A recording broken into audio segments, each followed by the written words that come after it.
force déterminée. M. Fillon, tout à l'heure, a fait état que le président de son parti est attaqué sans réaction par le pouvoir. Il a interpellé la communauté internationale. Alors, en 2010, pour une question de crédibilité et de valeur démocratique, on a fait appel à la certification de l'ONU. Alors, 2020, avec ce qui se passe, est-ce qu'on va aller à une autre certification des élections par l'ONU ou par une autre communauté crédible pour que pour les ce qu'on a pris en 2010 en Côte d'Ivoire? Merci. Il envisage de créer une plateforme de collaboration avec les partis politiques et autres démocrates. Dans un premier temps, comment est-ce que cette invitation est accueillie? Est-ce que d'ici là, il y a des accords de principe qui sont passés? Et puis, la deuxième question, est-ce parce que le PDC estime que c'est vraiment la voie du salut pour lui qu'il insiste sur cette voie? Merci. Il y a des accords de principe qui sont passés avec certains partis. La deuxième question, est-ce parce que le PDC estime que c'est véritablement la voie du salut pour lui vis-à-vis du RHDP qu'il insiste sur cette voie? Merci. Monsieur le ministre, au ministère, vous avez demandé la réforme de la commission électorale indépendante. Alors, monsieur le ministre, ma question est de savoir est-ce qu'il y a une différence entre cette CEI actuelle et la CEI qui a permis aussi au PDCI d'avoir des élus, notamment des députés et aussi des sénateurs? Je suis Hassan Niadra, je suis le soir de j'ai trois préoccupations. La première, je suppose que tout le monde entend. La première est relative à la contestation des résultats de Massy.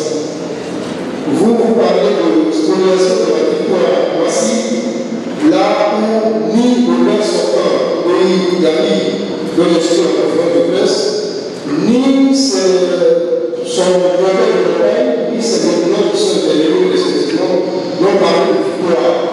Ils appellent à la reprise du moment de simplement discuter. Alors, d'où donnez-vous cette histoire de victoire historique? D'où ça sort? Première préoccupation. Tout à l'heure, vous avez parlé de l'inversion des résultats par la commission électorale indépendante. Aussi, cette première, tout récemment, le président Vité également en avait parlé. Sur quoi fondez-vous cette affirmation? Et puis, dernière préoccupation, à supposer donc que la CEI ait pu inverser les résultats des municipales. Est-ce qu'on peut aller jusqu'à dire qu'en 2010, cette CEI a pu également inverser les résultats de notre dernier candidat que nous avons soutenu, vous connaissez? Merci.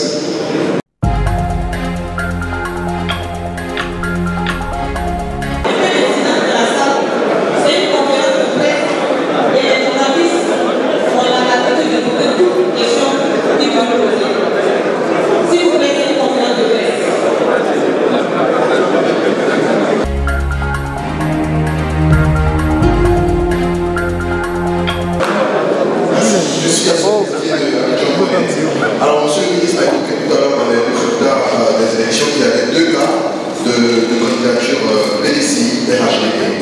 Au moment où le PDCI clairement et fort son retrait et que monsieur le mouvement politique, est-ce qu'on peut comprendre encore une fois l'analyse de ces deux candidatures PDCI et RHDP à cette heure? Merci.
c'est fini.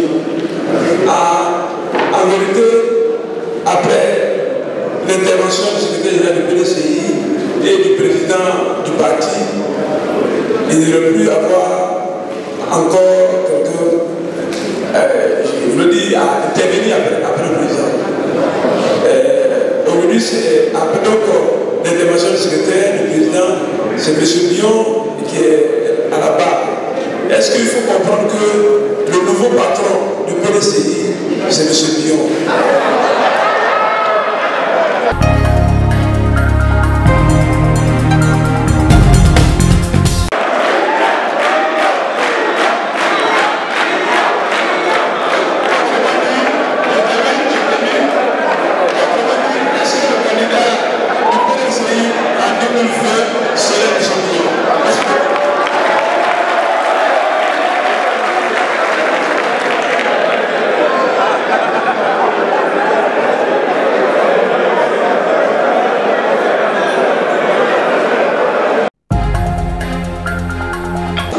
J'avais juste une précision à vous demander quant à la réforme de la CEI, quelles sont les exigences du PDCI en termes d'organisation, de représentativité?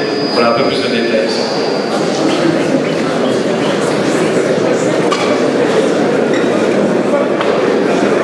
Ok, monsieur le conférencier, ainsi s'achève la deuxième phase des questions. Au lieu de 6 questions, nous avons plus 6 questions. Je vais vous passer la parole. Voilà. Merci encore une fois pour les questions. Bon, s'agissant de la plateforme et les deux tendances du FPI, d'Abraham Sangaré et d'Afine Guesson. Effectivement, lors du 6e congrès extraordinaire, Afine Guesson était présent et pas Abraham Sangaré. Personne ne peut ignorer le différend qui les oppose. Et ils font tout pour ne pas être ensemble aux mêmes rencontres. Donc, nous avons rencontré le FPI Sangaré, nous avons rencontré le FPI Afine. Il n'appartient pas au PDCI d'arbitrer cette querelle. Nous espérons et nous savons qu'ils vont finir par se retrouver parce que c'est le FPI. C'est un parti d'opposition idéologique face au PDCI. Le PDCI est un parti conservateur, ils sont un parti socialiste. Nous sommes des adversaires politiques, nous ne sommes pas des ennemis. Donc nous les respectons et nous souhaitons qu'il reste un parti d'opposition structuré, libre, prêt un jour éventuellement à assurer la gestion du pouvoir d'État, parce que dans tous les pays du monde, l'alternance arrive toujours, et ça passe de la droite à la gauche, de la gauche à la droite. Donc nous reviendrons certainement un jour, mais bien longtemps après la reprise du pouvoir par le PDCI.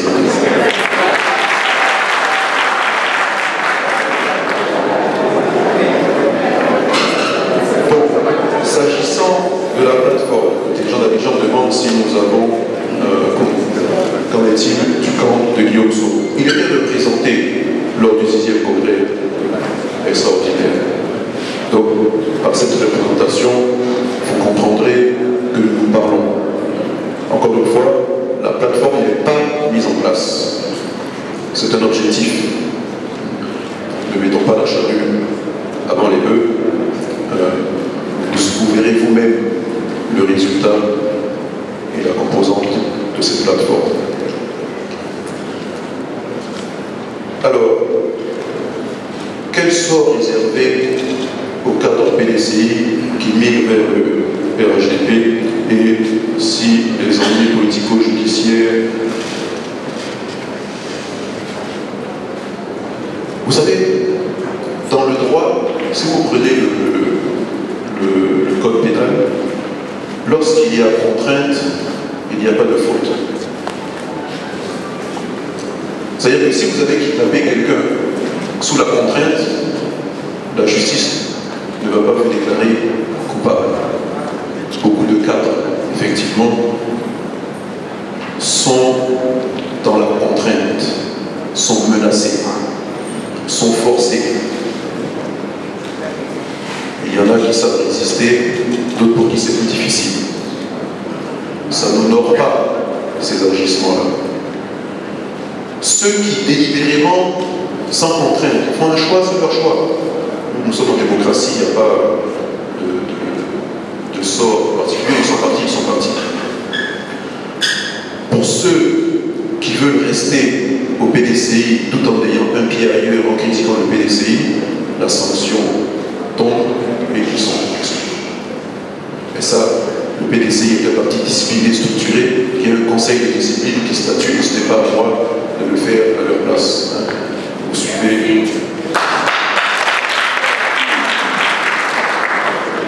Alors concernant la loi sur les apatrides, est-ce qu'il n'y a pas un risque? Lors des questions précédentes, j'ai bien dit qu'il fallait dissocier le processus d'identification du processus électoral. Sous-entendu, ce n'est pas la peine d'enrôler des gens pour l'identification en pensant que ça va être du bétail électoral en votre faveur. Mais bon, vous savez, il souffle déjà un vent de changement pour 2020 et toutes les tergiversations, les manigances qui peuvent se faire ne vont pas entamer la marche vers la victoire. Merci là-bas. Alors, le jour plus, vous avez bien prononcé mon nom, je vous remercie. J'ai effectivement le courage de mes actes et de mes opinions. Il y a des attaques claires contre notre président et notre parti. Il ne nous appartient même pas de répondre. Parce que bon, c'est pas et ça n'ira pas bien loin. Mais par contre, je n'ai pas cité de site officiel qui a eu un propos xénophobe. Le site que vous mentionnez, c'est Radio PDCI, alors que je vous ai mentionné PDCI 24. Donc vous avez fait une erreur. Pour un journal, il faut être mieux informé et donner la référence.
C'est vrai que sur les réseaux sociaux, il y a beaucoup de choses qui se disent.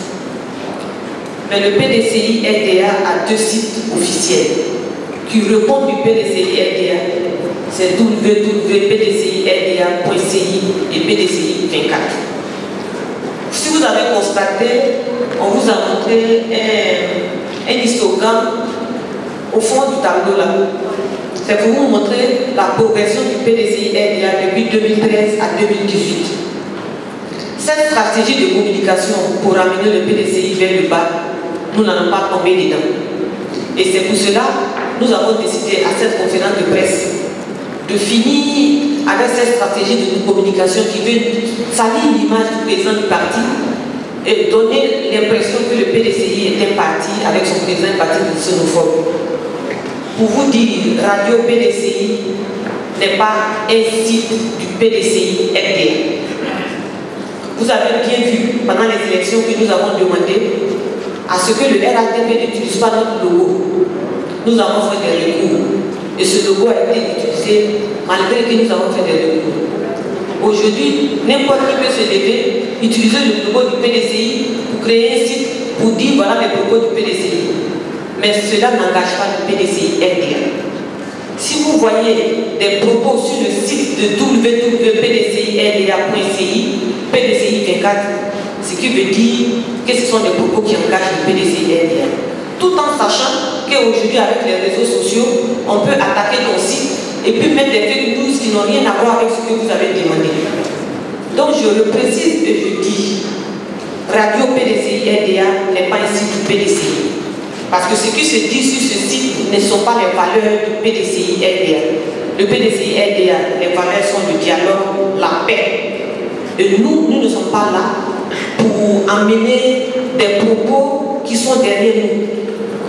Et pour vous informer aussi que nous avons décidé de faire poser une requête à la police de la cybercriminalité concernant la PDCI FDR. Parce qu'on ne peut pas utiliser le logo du PDCI pour faire ce genre de choses et donner cette image à notre président du parti. Donc je voudrais dire à monsieur Lejoux, plus comme le conférencier l'a dit, en tant que spécialiste journaliste, vous avez bien entendu que nous avons cité des sites dont le radio PDCI ne faisait pas partie. Donc prenez la réponse du conférencier et nos réponses pour savoir que désormais Radio PDCI FDR n'a jamais été un site officiel du PDCI FDR et qui ne pousse pas les mêmes valeurs. En stratégie de communication, vous savez que même l'ennemi peut créer un site pour faire passer que c'est vous qui le faites et puis attaquer. Nous, on ne rentre pas dans ça. Le président PD et le PDCI, nous sommes devant pour une stratégie de 20-20. Nous n'allons pas rentrer dans la poubelle. Merci beaucoup.